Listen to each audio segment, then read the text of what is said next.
Bonjour à tous.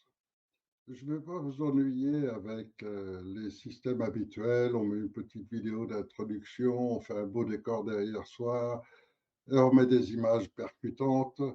C'est pas mon style et c'est pas mon propos. Donc, je vais essayer de parler le plus simple, le plus vrai que possible. Je crois qu'aujourd'hui, tout le monde, normalement, doit être conscient du malaise général. Un malaise intérieur où on voit qu'on est en permanence menacé, qu'on est en permanence oppressé, que la vie devient de plus en plus difficile et où le futur est pas réjouissant. Quand vous voyez qu'aujourd'hui, on est en 2026 et dans les 4 dernières années, il y a 3 millions de Français qui se sont sauvés de France, qui ont fui ce pays. Alors que normalement, on est le pays des libertés, réputé mondialement, le pays dans lequel n'importe qui embêté dans son pays peut venir trouver refuge, et c'est grâce à ça qu'on a une richesse culturelle immense. Et malgré tout, c'est le pays aujourd'hui que tout le monde fuit. Alors, parmi en plus ces 3 millions de personnes qui ont fui la France, un pourcentage de jeunes impressionnant, impressionnant. C'est-à-dire que tout le génie français est en train de se sauver et d'aller offrir son génie à d'autres nations qui vont s'en servir, bien sûr. On a l'exemple déjà de toutes nos inventions de la deuxième partie du XXe siècle qui ont fini entre les mains des Américains et dont ils se servent. On en a d'autres tels que les travaux du professeur Jean-Pierre Petit qui ont terminé par les découvertes utilisées en Russie pour atteindre des vitesses hypersoniques. Donc voilà, je crois qu'on pourrait multiplier les exemples à l'infini. La France a été un berceau de l'humanité moderne et on est en train de le perdre complètement. Et je crois qu'aujourd'hui, tout le monde en est conscient, ne serait-ce qu'à chaque fois qu'on va faire des courses et qu'on se rend compte qu'on ne peut plus payer, on peut plus se nourrir correctement sans payer des prix qu'on ne peut plus payer. Donc tout ça, c'est un système.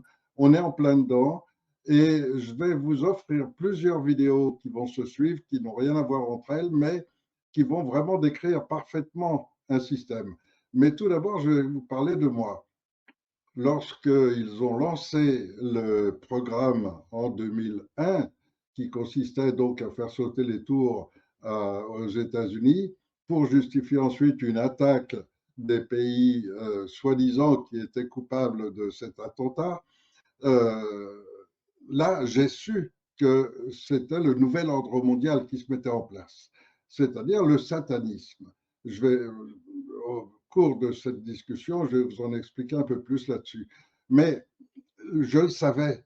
Et le fait de le savoir, ça fait que je me suis mis à réécrire le livre de la démosophie, expliquer mon idée. Mon idée est que dans le monde entier, d'abord, il n'est pas normal qu'on soit tous divisés, tous en guerre les uns contre les autres, etc. Mon idée est aussi qu'on peut tout à fait gérer ça autrement s'il n'y a pas une petite bande qui essaye sans arrêt de dominer les autres. Et quand une bande essaye de dominer les autres, ben, après, ils trouvent les moyens de le faire ou pas. Et malheureusement, certains pensent avoir trouvé ce système, c'est ce qu'on appelle le nouvel ordre mondial, et ces gens ont l'intention de suivre un plan qu'ils ont élaboré au fur et à mesure des années, au cours des 200 ans qui viennent de passer. Et lorsque ce plan aboutirait, ils seraient les maîtres absolus sur toute la planète. Donc, ce rêve de ces gens euh, est basé sur le mensonge obligatoire et sur ensuite une multitude de détails qui en découlent et qui permettent donc de nous manipuler et de nous amener, pour un certain nombre en tout cas, à suivre leur programme, pour d'autres à y réagir ou en tous les cas à suivre passivement et quelques-uns comme moi à réagir. Et réagir, c'est d'abord connaître le programme, le comprendre complètement. Ensuite, c'est savoir l'appliquer dans le temps. C'est-à-dire que là, on parle d'un programme qui dure sur plus de 300 ans et qui exige donc une valorisation, ce que diraient les gens, les jeunes aujourd'hui parlent d'actualisation, pour le mettre dans le contexte du monde actuel. Et donc, de tout cela, il résulte que mon idée première est toujours la bonne, à savoir qu'on n'a pas besoin de toutes les divisions, on n'a pas besoin de la haine, on n'a pas besoin de la méchanceté pour vivre dans notre monde, on n'a pas besoin de la domination des uns sur les autres et qu'on peut vivre autrement. Mais toute notre société est basée sur ces concepts qui remontent à bien avant l'Antiquité déjà, de la domination et qu'on peut remplacer cette domination, et ça c'est la finalité humaine, celle qui fait qu'il y aura une race humaine sur Terre qui représente la Terre, qui défend sa planète, c'est la coopération. Et la coopération peut remplacer facilement la domination. Faites un exemple tout simple, regardez la recherche spatiale. Oui, c'est curieux d'aller voir ce qui se passe dans les étoiles, d'en savoir plus, etc. Mais si toute l'humanité était unie dans ce programme, les programmes s'ajouteraient les uns aux autres et ça coûterait beaucoup moins cher. Et le monde entier en profiterait tout autant. Sauf que là, ce sont des compagnies qui s'affrontent les unes les autres à travers leurs nations et qui font la compétition et tout ça coûte beaucoup plus cher avec beaucoup moins de résultats. Tandis que tous unis, on pourrait avoir des résultats nettement supérieurs. Et c'est vrai dans tous les domaines.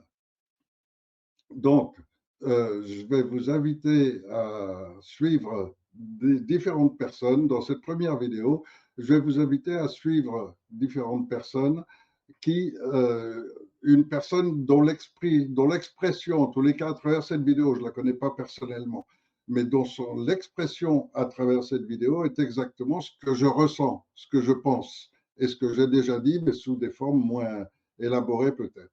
Donc, avant de vous laisser avec lui, je vais quand même vous dire que le fait d'avoir lancé mes idées à partir de 2005-2006, quand j'ai fini d'écrire l'ouvrage de la démosophie, j'ai commencé à les exprimer par morceaux sur la première plateforme qui existait à cette époque-là sur Internet. C'était vers 2006, 2007, 2008. J'ai commencé à être assez actif sur Facebook. Et j'ai une multitude d'articles et autres qui sont passés, mais surtout mon idée principale a été rejointe par les meilleurs penseurs de l'époque, c'est-à-dire des gens qui étaient des ingénieurs du CNRS, des gens qui étaient des professeurs d'université, des gens qui travaillaient dans la science, dans la médecine, dans différentes branches, et qui m'ont tous rejoint. Dès qu'ils ont vu qu'il y avait un concept complètement nouveau basé sur ces idées que j'exprime dans la démosophie, qui sont basées sur le bon sens à la place de ce concours permanent à la domination, à la place de cette course permanente à l'argent, à la domination. Et donc, j'ai déclenché en 2011, j'ai déclenché une réunion internationale à laquelle sont venus des gens, des professeurs d'université, des gens comme ça, mais des gens de partout. Et donc, sur ma petite île, puisque je résidais à ce moment-là à Tenerife, j'ai reçu sur mon île des gens qui venaient d'Argentine, du Chili, du Venezuela, des gens qui venaient de Roumanie, des gens qui venaient d'Allemagne, des gens d'un peu partout. Et là, je ne parle que de penseurs, car en 2006, 2005, 2006, ceux qui avaient compris les principes du nouvel ordre mondial, qui l'avaient étudié, qui avaient compris vers où ça allait nous mener, étaient très peu nombreux.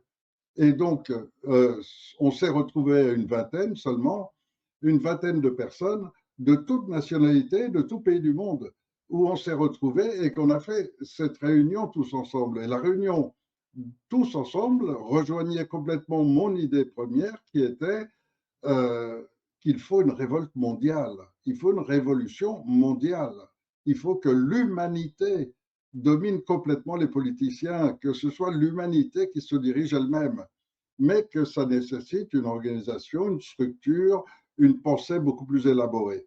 Et donc, à partir du moment où on était arrivé à cela, il fallait trouver d'où pouvait partir ce premier mouvement et comment il pourrait aboutir mondialement.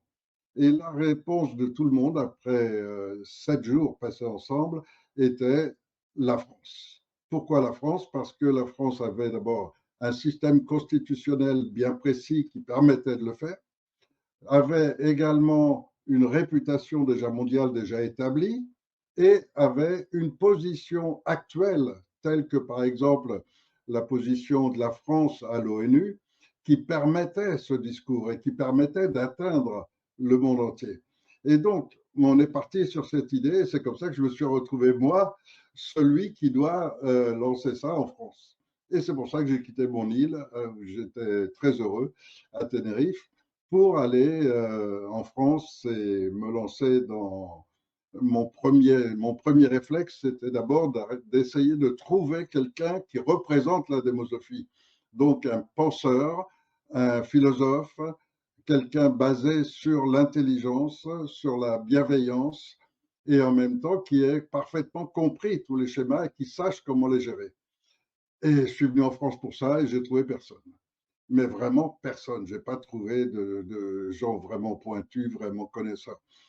Trouvé quelques personnes qui en savaient beaucoup plus que les autres, des gens comme Pierre Hillard, par exemple, qui avaient déjà un niveau au-dessus. En médecine, j'ai trouvé des gens comme Michel Donia, avec qui j'ai développé des bons rapports, mais toujours très limités, pas avec cette capacité générale.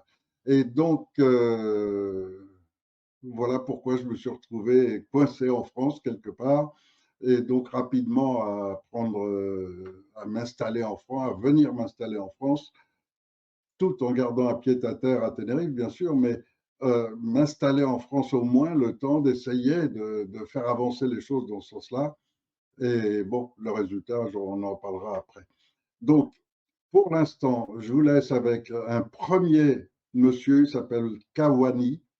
C'est un, je pense, un Africain du Nord, donc selon son accent, et un monsieur qui a parfaitement analysé un certain nombre de schémas moraux et intellectuels qui correspondent exactement à ce que nous devons faire pour sauver notre monde. Quand une idée devient un crime, dans toute société humaine, il existe une force invisible, plus puissante que les armes les plus sophistiquées, et plus durable que les institutions les mieux bâties. Cette force est la parole. Car une idée peut traverser les frontières, renverser des certitudes, réveiller des peuples et fissurer les régimes les plus solides.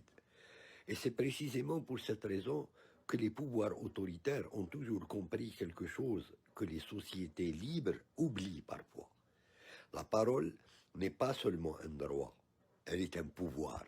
Lorsqu'un pouvoir se sent fragile, il ne commence presque jamais par interdire les armes, il commence par contrôler les mots. L'histoire politique du monde nous montre que chaque autoritarisme naît toujours du même réflexe: transformer une pensée en menace et une opinion en délit.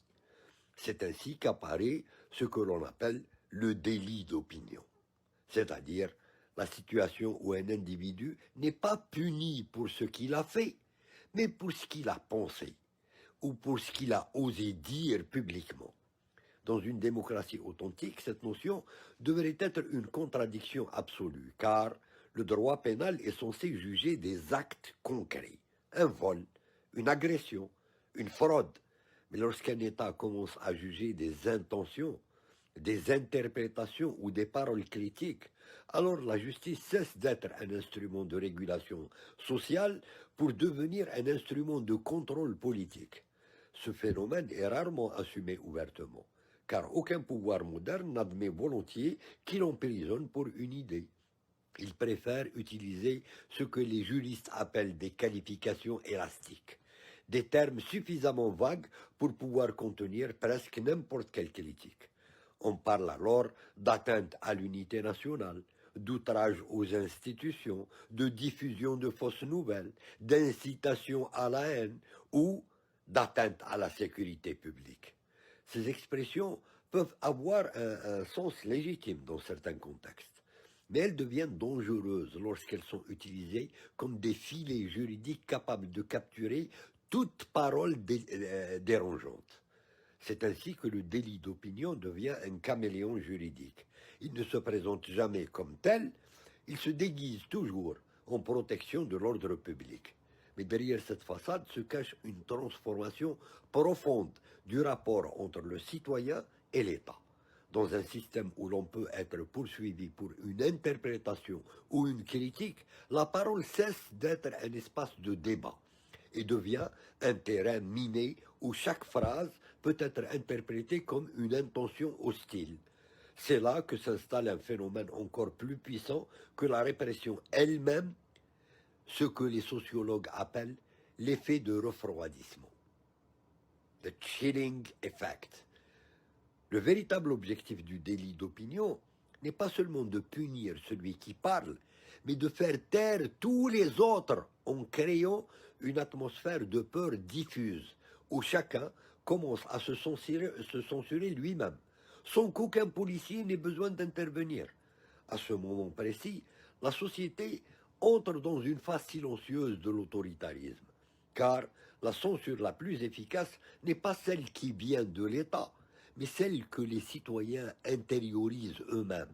Lorsque chacun commence à se demander s'il est prudent de parler, d'écrire, de critiquer ou même de poser certaines questions, la liberté disparaît, non pas brutalement, mais progressivement, comme une lumière qui s'éteint lentement. Dans ce processus apparaît une figure centrale, celle du détenu d'opinion. Un détenu d'opinion n'est pas nécessairement un révolutionnaire, ni même un militant. Il peut être un étudiant, un journaliste, un écrivain, un artiste, un blogueur ou simplement un citoyen ordinaire qui a exprimé une idée dérangeante. Sa présence en prison est un indicateur extrêmement précis de la santé morale d'une nation. Car lorsqu'une idée conduit derrière les barreaux, cela signifie que le pouvoir ne cherche plus à convaincre, mais à neutraliser. C'est ici que se situe le test ultime de la citoyenneté. Défendre la liberté d'expression uniquement pour ceux qui pensent comme nous, ce n'est pas défendre la liberté, c'est défendre notre propre camp. La véritable fidélité au principe de liberté consiste à défendre aussi le droit à la parole de ceux dont les idées nous dérangent profondément. Car si la liberté dépend de l'accord idéologique, alors elle cesse d'être un droit universel et devient un privilège réservé aux opinions dominantes. C'est précisément ce mécanisme qui transforme progressivement la société en espace de conformité intellectuelle, où la peur de l'isolement social ou judiciaire pousse chacun à répéter les discours acceptables au lieu d'explorer la vérité. Chaque fois qu'une voix est réduite au silence et que la société détourne le regard, une partie de la liberté collective disparaît avec elle. Car la vérité n'a jamais eu besoin de prison pour exister. Seuls les mensonges en ont eu besoin. Alors, quand vous réfléchissez bien et que vous écoutez jusqu'au bout cette expression de M. Kawani, vous découvrez tout de suite que c'est basé sur la logique, sur le bon sens, sur la bienveillance et surtout sur un principe de vraie justice. Et si vous regardez ce qui se passe dans le système judiciaire français, vous apercevez qu'on est complètement à côté. Il n'y a rien de justice dans le système judiciaire. Donc on emploie le mot pour faire exactement le contraire. Et je vais être confronté à cela dans très peu de temps, puisque le 2 avril va être jugé si j'ai raison ou pas de reconnaître les droits de l'homme et du citoyen comme étant la plus haute instance juridique de France. Et à ce moment-là, ça nous permet effectivement d'abandonner tout le conformisme. Or, le conformisme, c'est tout le système actuel dans lequel on a plongé à travers la République et que ce système de République nous conduit obligatoirement à ce système du nouvel ordre mondial. Et donc, le seul moyen de le combattre efficacement, c'est d'en sortir complètement, c'est de provoquer un grand bouleversement sur Terre qui va toucher l'économie, la politique, qui va toucher tous les domaines, y compris la santé, les terres, qui va vraiment toucher la vie complète sur Terre. Et pour cela, il faut absolument sortir des schémas actuels, ne pas avoir peur de complètement transformer beaucoup de choses, depuis l'éducation des enfants jusqu'à nos recherches nucléaires actuelles, etc. Dans tous les domaines, il ne faut pas avoir peur.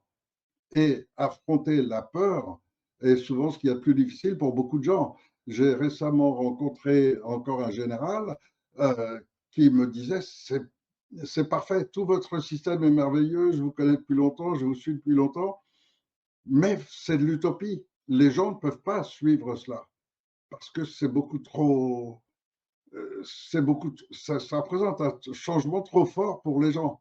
Alors, je crois qu'aujourd'hui, avec la situation qu'on est en train de vivre sur Terre, les gens doivent être capables d'affronter leur peur et d'oser provoquer des changements. Et je vais vous dire vers quoi on va se diriger ensuite.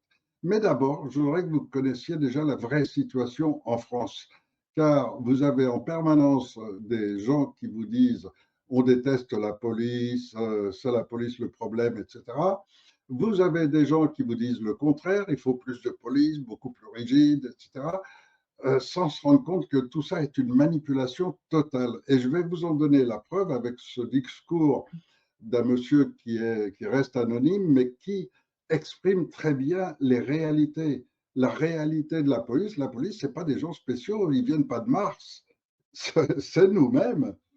Or, en ayant séparé totalement la police de l'humanité, on se retrouve avec des gens qui ne sont plus de la police, qui ne sont plus de la vraie police. Mais les vrais de la police existent toujours et ils sont heureusement, j'espère, supérieurs en nombre, bien que les robots policiers, on va dire la milice politicienne, ouais, la milice des politiciens, puisqu'en fait, eux sont avant tout là pour privilégier, protéger les privilèges des politiciens. Et donc, cette police-là, on n'en veut plus, c'est clair. Mais je crois que là, ça commence à se révéler. Et sur son site, effectivement, il y en a beaucoup d'autres de témoignages qui confirment cela et qui sont aussi ce que j'ai pu constater de concrètement par mes contacts avec les gens dans la police, c'est bien le véritable avenir de la police. Et donc, que ce soit ceux d'entre nous qui décident d'assurer la protection des autres, car c'est ça la police, c'est aussi protéger tous leurs droits. Et ça veut dire remettre en ordre la Déclaration des droits de l'homme et du citoyen. Donc, je vous laisse l'écouter parce qu'il parle vite et en peu de mots, mais il décrit bien une vraie situation. Et une vraie situation qui existe, qui est enterrée pour l'instant dans des dossiers qui ne voient jamais le jour, mais qui demain pourrait bouleverser tout notre système de croyance, qui pourrait bouleverser tout notre système français, simplement si leur dossier était ouvert. Et moi, je vais le faire. En attendant, je vous laisse l'écouter.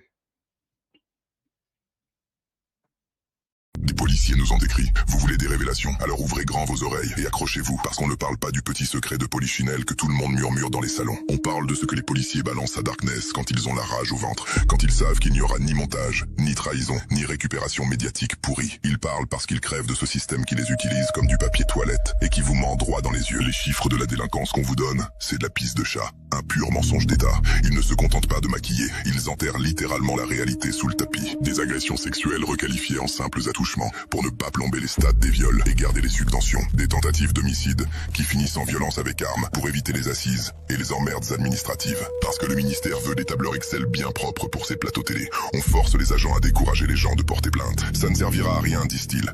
On n'a pas les effectifs. D'autres nous avouent. C'est ça la consigne de ces lâches haut placés. Décourager la victime pour sauver le matricule du préfet. Et celui qui l'ouvre, on lui brise sa carrière. On le placardise. On l'envoie garder des murs à 100 bornes de chez lui jusqu'à ce qu'il démissionne ou qu'il craque. Mais attendez, le pire, ce sont les pactes de non-agression. Vous croyez aux zones de non-droit par accident? Laissez-moi rire. C'est une décision. Il y a des deals secrets, des accords oraux entre certaines préfectures et des caïds de cité. On leur fout la paix sur le trafic de drogue, tant qu'il n'y a pas de mort trop visible et que ça ne crame pas de bagnole pendant les élections. C'est un abandon total des citoyens honnêtes qui vivent là-bas, vendus pour une paix sociale de façade.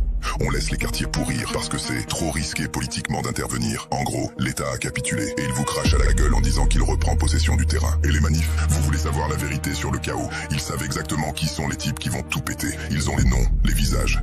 Ils les suivent à la trace avant même qu'ils n'arrivent. Ils les suivent à la trace avant même qu'ils n'arrivent. Mais l'ordre donné aux policiers sont laissez-les faire. On attend que les vitrines explosent, que le sang coule, que les images de feu fassent le tour des réseaux pour que les chaînes d'infos tournent en boucle sur la peur. C'est du billard à 3 bandes dégueulasses, voilà. On laisse brûler le petit commerce du coin pour justifier ensuite une loi liberticide ou pour faire payer une nouvelle taxe casseur. Vous en avez déjà entendu parler. Aussi, on parle d'un taux de 2% à 2,5% qui pourrait rapporter environ 900 millions d'euros par an. Un mouvement social qui dérange. Les policiers sur le terrain, on les utilise comme des sacs de frappe, comme des cibles vivantes. Juste pour le décorum sécuritaire d'un gouvernement aux abois. Parlons-en, blanc matos de merde. Vous croyez que c'est une question de pognon ? Bah non, c'est une stratégie. On leur donne des bagnoles qui tombent en ruine et des protections qui datent de la guerre froide pour qu'ils restent dépendants, pour qu'ils ne se sentent jamais assez forts pour contester l'autorité. Une police sous-équipée, c'est une police qu'on tient par les pieds. On préfère injecter des millions dans des logiciels de surveillance de masse pour fliquer le citoyen lambda plutôt que de changer les gilets par balles périmés des gars qui se mangent des pavés. C'est du cynisme pur. Le truc qui nous fait gerber, c'est le silence imposé sur les dossiers sensibles. Des affaires de mœurs, de pédocriminalité ou de détournement impliquant des notables, des politiques, des amis du château. Là, d'un coup, la machine se grippe. On est gardé scellé. On temporise jusqu'à ce que la prescription arrive ou que le juge trop curieux soit muté à l'autre bout du pays. Les flics qui bossent dessus voient les preuves disparaître ou reçoivent des coups de fil de la hiérarchie pour leur dire de changer de priorité. C'est une justice de caste, une justice de potes. Pendant ce temps, vous avez ces hypocrites finis. Ces tartuffes, notamment à la France insoumise, qui crachent sur l'uniforme matin, midi et soir pour se donner un genre rebelle. Ils hurlent à la police tueuse pour gratter 3 voix dans les banlieues. Mais ce sont les premiers à appeler le 17 en chialant la queue entre les jambes. Fait-ce qu'on touche à un cheveu de leur petite personne ou qu'une de leurs manifs de bobo tourne au vinaigre. Et ça, les policiers n'en peuvent plus. Mais personne n'en parle. Ils insultent ceux qui les protègent. Cette trahison, les gars sur le terrain, la sentent jusqu'à la moelle. Ils voient bien qui les salit pour faire de la politique politicienne sur le dos de leur sécurité et de leur vie. La vérité, c'est que l'IGPN n'est pas là pour faire le ménage. C'est une police politique de dissuasion. Elle est là pour fliquer les agents, pour s'assurer que personne ne sort du rang, que personne ne parle aux journalistes. On sort des dossiers sur la vie privée des flics pour les faire chanter. S'ils deviennent trop curieux sur la corruption, en haut lieu, c'est une omerta de dingue. Une chape de plomb. Les agents ne sont que des fusibles. S'il y a une bavure due à un ordre stupide ou une tactique foireuse d'un ministre, c'est le flic de base qui finit au placard ou au tribunal. Jamais le mec dans son bureau climatisé qui a donné l'ordre de charger. Darkness pose les mots sur ce que personne n'ose dire dans ce pays. Ce système est en train de se bouffer de l'intérieur. Il ne veut pas de la sécurité, il veut du contrôle social. Il veut que vous ayez peur les uns des autres, que vous détestiez l'uniforme, pour que vous ne regardiez jamais vers le haut, vers ceux qui tirent les ficelles de ce théâtre d'ombre. Ils isolent la police du peuple pour mieux régner en tyran. Alors ouais, quand les mecs qui portent l'uniforme commencent à balancer tout ça, c'est que la racine est pourrie jusqu'au trognon. Ce n'est pas une petite crise, c'est un effondrement général. Le jour où ce château de cartes va se casser la gueule, ne venez pas chialer. On vous aura prévenu. Ceux qui nous dirigent jouent avec des allumettes dans une station-service. Et ils sont assez cons pour croire qu'ils ne vont pas brûler avec nous. Ils se trompent. La vérité finit toujours par sortir et là, elle gueule tellement fort que même les sourds vont l'entendre. Abonnez-vous à Darkness. Et alors, en troisième partie, je vous propose d'écouter ce que je disais en 2017. 2017, c'est donc 6 ans après notre réunion internationale et j'essayais d'avertir toutes les populations. C'est pour ça que la vidéo complète commence par des explications dans toutes les langues les plus courantes utilisées dans le monde. C'est pour ça que cette vidéo a eu beaucoup de succès au Venezuela, en Amérique du Sud, beaucoup, et a été très diffusée. Elle a été très diffusée un peu partout, mais elle a surtout immédiatement provoqué la colère, la haine des hauts dirigeants qui ont immédiatement ordonné au gouvernement d'interdire cette vidéo. Et donc, elle a été supprimée de YouTube, elle a été supprimée d'à peu près partout. Elle sortait sur Dailymotion, sur plusieurs plateformes, et en fait, elle a été supprimée à peu près partout, mais elle existe toujours. Donc, je remets des parties, les extraits majeurs, et ben là, c'est moi-même que je vous invite à écouter, même si le son n'est pas très bon, je fais du mieux, techniquement, je suis nul, donc je n'ai pas une équipe autour de moi, ni rien, je me débrouille tout seul parce que ma situation aujourd'hui, elle existe. Et ça, je vous en parlerai après cette vidéo. Le nouvel ordre mondial dispose de nombreux réseaux intriqués les uns dans les autres. Les multinationales et des banques, servis par des organismes internationaux qu'ils contrôlent, comme le FMI, l'OMS, l'ONU, l'OTAN, l'OMC, l'UNESCO, l'Europe, et des sectes mystiques qui fournissent les dirigeants des pays. Ceux de ces organismes, et également qui pénètrent les religions. En Europe, c'est essentiellement la franc-maçonnerie qui sert à contrôler les pays en fournissant tous les principaux dirigeants des institutions sélectionnées par la frange haute de la maçonnerie, celle qu'on appelle de la religion sans nom. Beaucoup préfèrent la nommer luciférianisme ou satanisme. Le principe essentiel est l'inversion des valeurs et des concepts. Et le moyen pour y parvenir, c'est le mensonge systématique. Je suppose que ce sont des choses que chacun constate chez lui, pas ses politiciens. La finalité des dirigeants de ce nouvel ordre mondial est annoncée clairement dans leurs ouvrages, comme dans certaines déclarations publiques de ses principaux membres. Faire disparaître toutes les nations, toutes les religions, pour établir une dictature absolue sur toute la planète. Imposer une religion unique, le satanisme. S'assurer d'un pouvoir absolu sur la planète en faisant disparaître 90% de l'humanité. Comme indiqué sur le monument américain, Guy de Stone, érigé en Géorgie et en phase avec la théorie des médias sur la surpopulation. Pour cela, il faut lancer le grand chaos, un concept qui a été pensé depuis extrêmement longtemps, au cours duquel toutes les nations et religions s'entretueront mutuellement, ce qui se fera par des guerres civiles, une guerre mondiale, et sera déclenché par l'effondrement économique associé à des pandémies.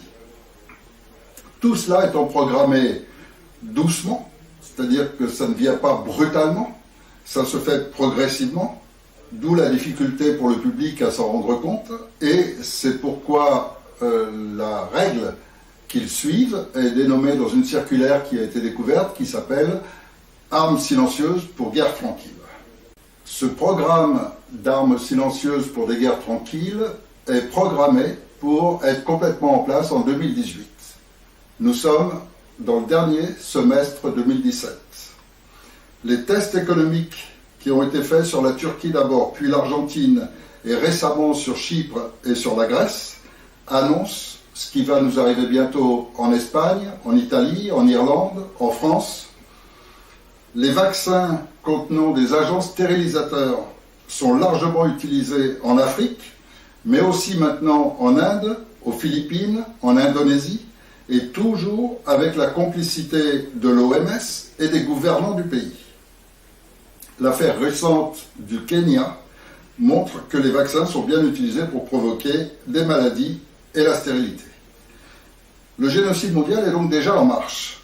Tout cela, je suppose que vous le savez déjà, et je ne vais pas énumérer tous les aspects par lesquels ce nouvel ordre mondial gère les populations au travers des sectes dans chaque pays, sectes dont sont toujours issus les politiciens placés au poste clé. J'ajouterai seulement qu'en plus de cette dimension humaine liée au pouvoir et à l'argent, il s'ajoute aussi une dimension mystique à l'origine de nombreux scandales pédophiles. En France, nous sommes particulièrement visés car notre pays est un bastion de la franc-maçonnerie et les réseaux pédophiles comme les cérémonies sataniques sont particulièrement bien protégés par la justice et les forces de l'ordre. De multiples affaires ont été étouffées. Des charniers d'enfants ont été découverts et cachés au public. Des pédophiles notoires ont toujours appartenu aux plus hautes sphères de l'État. Depuis Sarkozy, c'est directement le Claude Bilderberg lui-même qui dirige. Sarkozy a donc été introduit en France par les services américains qui l'ont propulsé à la tête du pays. D'abord, il a retiré de la France son indépendance en remettant son armée entre les mains des Américains à travers l'OTAN. Ensuite, il a lancé les privatisations, un moyen de vendre les biens de la France, les biens de notre patrimoine, en se faisant lui-même un beau pactole. Il a même vendu une grosse part de nos réserves d'or, 600 tonnes, toujours aux Américains, et toujours contre des bons de cirque. Ensuite, il a divisé l'armée en lui retirant toute la gendarmerie, qu'il a placée directement sous les ordres du ministère de l'Intérieur, poste qui appartient exclusivement à la franc-maçonnerie. Enfin, il a violé la législation française en modifiant illégalement la Constitution et en niant les droits de l'homme, qui sont en France la plus haute hiérarchie juridique. Légalement, la France n'est pas dans l'Europe, puisque le peuple français avait voté non au référendum en 2005. Et selon notre Constitution française, selon la Déclaration des droits de l'homme, le peuple est souverain. Aucun groupe ou personne ne peut s'opposer à une décision du peuple, ce que Sarkozy a fait. Enfin, pour conclure, il a organisé un coup d'État en Côte d'Ivoire et, en violant toutes les règles du droit international, provoqué l'attaque de la Libye. Ensuite, il a commencé à fomenter la révolution en Syrie. Après lui, nous avons eu Hollande, dont le rôle n'était que de poursuivre la vente de nos biens, de notre patrimoine au profit des Américains, à qui il a même cédé des terres pour installer une base militaire chez nous en France. Sa mission était aussi d'introduire en politique 2 membres importants du club Bilderberg, Valls et Macron, qu'il a nommés ministres et qui ont contribué par leurs lois à augmenter le chômage, appauvrir la population, faire disparaître une multitude de petites entreprises et restreindre nos libertés en laissant se perpétrer chez nous 3 attentats meurtriers. Nombre de policiers et journalistes affirmant même qu'ils auraient aidé à leur réalisation, ne serait-ce qu'en interdisant aux forces armées d'intervenir. Au cours de ces attentats, des centaines de Français ont trouvé la mort. Attentats qu'on a attribués sans la moindre enquête aux islamistes, ce qui a permis de faire monter les haines contre la population musulmane et de prétendre à la sécurité en établissant un état d'urgence qui annule la Constitution et les droits de l'homme. Copions donc le montage qu'avait déjà fait le gouvernement américain le 11-9 pour instaurer le Patriot Act. Enfin, il a participé activement à la tentative de déstabiliser la Syrie, ainsi que plusieurs pays d'Afrique, prétexte à l'injection forcée de migrants sur l'Europe, parmi lesquels une grande majorité d'hommes de 18 à 40 ans, dont très peu sont syriens, provenant de divers mouvements radicaux et formés au terrorisme. L'immigration massive que nous subissons est d'autant plus dangereuse que les politiciens ont lancé un programme pour détruire les églises chrétiennes en France et les remplacer par des mosquées. Préparons donc une guerre civile qui deviendra de plus en plus difficile à juguler avec le temps. Pour conclure avec ce personnage, il s'est servi de sa position et des moyens du gouvernement pour amener Macron au devant de la scène et assurer son élection en organisant le trucage de celle-ci. Ce qui lui était facile puisque c'est son gouvernement, avec Valls et Macron, qui les a organisés. Aucune possibilité de réaction de notre système judiciaire puisqu'ils ont annulé son indépendance par le décret de M. Valls du 6 décembre 2016. D'ailleurs, les plus hauts représentants de cette institution sont nommés par eux, et ceux qui sont à la tête de la plus haute de toutes, qui est la Cour de cassation actuellement, sont tellement impliqués dans des affaires sales que de toute façon ils ne peuvent rien dire. Le dernier recours, le Conseil constitutionnel, a lui aussi été neutralisé par le placement à sa tête d'un autre membre du club Bilderberg, déjà fameux par de nombreuses et graves affaires judiciaires, Laurent Fabius. Depuis le premier attentat, celui de Charlie Hebdo, tous nos droits sont suspendus. Nous sommes sous une dictature politicienne absolue. Aucun Français n'est en sécurité chez lui. Les politiciens peuvent désormais faire arrêter n'importe qui sans ordre juridique, ni offrir le moindre motif. Ils peuvent perquisitionner, saisir ce qu'ils veulent chez vous et garder en détention jusqu'à 6 jours sans rien avoir à justifier. Police et gendarmerie ne sont plus des représentants de la loi, mais leurs mercenaires privés. Notre patrimoine économique, culturel et intellectuel est en train de fondre et Macron est clairement là pour achever la France. Finir de vendre nos biens aux Américains jusqu'à nos principales institutions publiques. Or, tout cela est en violation flagrante avec la Constitution française qui interdit de vendre nos grandes entreprises, de modifier la Constitution sans l'accord du peuple, de suspendre les droits de l'homme, de céder nos secrets militaires à des puissances étrangères ou de laisser des lois étrangères diriger notre pays, comme par exemple la loi Monsanto qui interdit à nos agriculteurs de continuer à utiliser leurs semences. Encore plus grave, ce qui commence maintenant avec Macron, membre du club Bilderberg, ex-associé Rothschild. Il veut légaliser la pédophilie, forcer les familles à vacciner les enfants en très bas âge. Et il met déjà en place les lois à cet effet. La première, ce sont 11 vaccins obligatoires, ce qui est une nouvelle violation de nos lois et du code de santé. Et emprisonnement des parents qui s'y refusent. Donc, soit vous acceptez des vaccins qui empoisonnent vos enfants et l'empêcheront d'atteindre son niveau intellectuel normal, soit on vous le retire, on vous l'enlève. Et vous risquez en plus la prison. Ces lois préludent à celles qui serviront à implanter la puce RFID. Un implant qui est déjà offert dans un certain nombre de maternités en France. Son rôle est donc d'achever la France en vendant ses entreprises et ses institutions pour laisser quelques régions qui seront supervisées par l'Europe. Autre structure des mêmes dirigeants mondiaux. Concernant le sexe, tous nos dirigeants sont manifestement obsédés. Ils ont commencé à établir un programme scolaire pour enseigner la sexualité aux enfants dès la maternelle et incitent les adolescents à la pornographie et aux déviations dans le cadre scolaire. Programme que dénoncent tous les psychologues comme étant une destruction mentale en lien direct avec les études du programme MK Ultra. Le bilan général est donc lourd. Les Français n'ont plus de droits. Les lois majeures comme la Déclaration des droits de l'homme et du citoyen ont été supprimées, suspendues. La famille perd ses droits sur ses propres enfants. Et tous nos enfants sont en danger de retard mental et subissent une scolarité qui ferme leur esprit plutôt que de les aider à s'épanouir. Sur le plan économique, les lois se resserrent encore pour limiter les droits sociaux, augmenter la pauvreté et enrichir les grandes entreprises via les paradis fiscaux et le secret des affaires. Sur le plan militaire, là aussi, les principaux dirigeants sont peu à peu remplacés par des francs-maçons, partisans du nouvel ordre mondial, et notre armée n'est plus qu'un petit squelette au service des Américains à travers l'OTAN.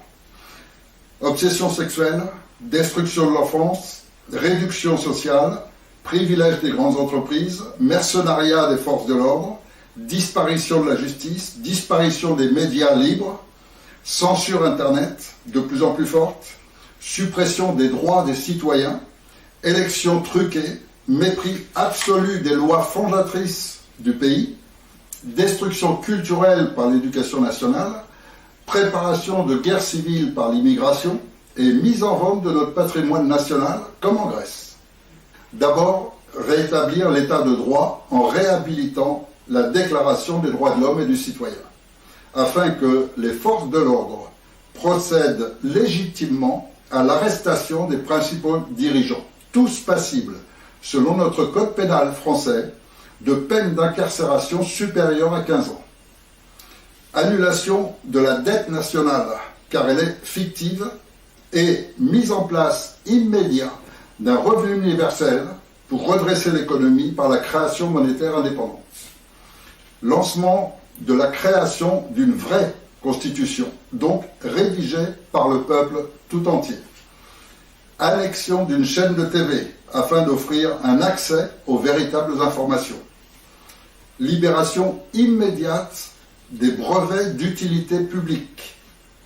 Restauration de vrais services de santé et d'éducation nationale.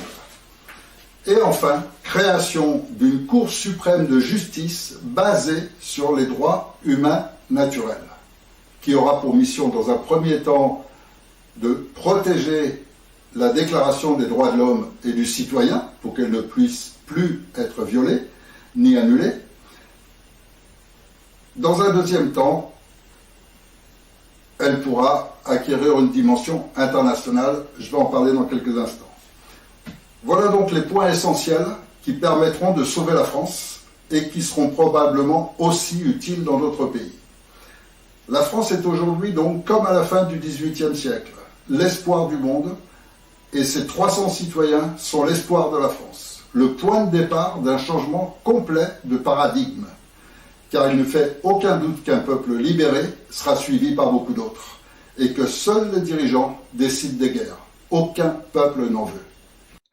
Alors, cette vidéo, c'est aussi pour expliquer les gens comme moi, les gens qui ont toutes ces informations depuis très longtemps. Moi, ça fait depuis les années 90 que j'ai toutes les informations que je livre dans cette vidéo en 2017 et dont vous avez pu voir que ce que je disais dans cette vidéo en 2017 est bien arrivé.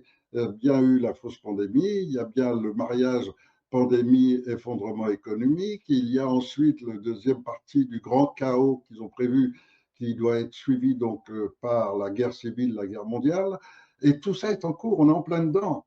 Donc je pense que si vous avez cette conscience, vous devez approuver un changement complet de paradigme, un changement complet de fonctionnement de notre société humaine. Et c'est ce que je vous propose de faire à travers tous les schémas que j'ai montés avec les gens les plus pointus, en économie, en médecine, en éducation, dans tous les domaines. Et je crois que là, le changement est absolument nécessaire et je sais comment le faire. Je sais comment le provoquer. Je sais comment le résoudre de la meilleure façon qui soit. C'est-à-dire pas en me proposant moi-même comme dirigeant, comme sauveur du monde ou les conneries comme ça, mais simplement en mettant en place la structure qui vous permettra de réussir à 100%, avec une certitude à 100% de réussir. Et ça, personne d'autre ne peut le faire. Donc, j'ai découvert ça. Je suis prêt à le mettre en route. Il me faut 3 mois. Et c'est tellement extraordinaire qu'effectivement, plein de gens m'ont relié pour développer cette idée, pour y participer, et beaucoup de gens pour se mettre à ce service, au service de cette idée. Parce que 3 mois, c'est seulement la structure. Mais une fois que cette structure est posée, elle est absolument impossible à effacer, à faire partir. Aucun politicien ne pourra jamais vous convaincre d'abandonner vos droits pour lui offrir ses privilèges. Et donc, un monde où la police, la gendarmerie, l'armée ne sont plus au service de politiciens, mais au service du peuple, et réellement, c'est un concept tellement extraordinaire qu'une fois établi, plus personne ne voudrait y renoncer. Et donc, pour arriver à cela, le 2 avril, donc dans 15 jours, même pas, il va y avoir ce jugement. Alors, le jugement, il est extraordinaire parce que d'abord, il se passe à Cusset, c'est-à-dire dans la banlieue de Vichy, qui est déjà fameuse pour avoir soutenu et défendu ceux qui agressaient les Français et voulaient faire disparaître la France à cette époque.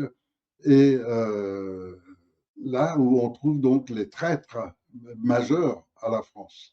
Et c'est curieux que je me retrouve là pour être jugé par un tribunal de Cusset, ce petit bled à côté de Vichy, qui va déterminer l'avenir de la France.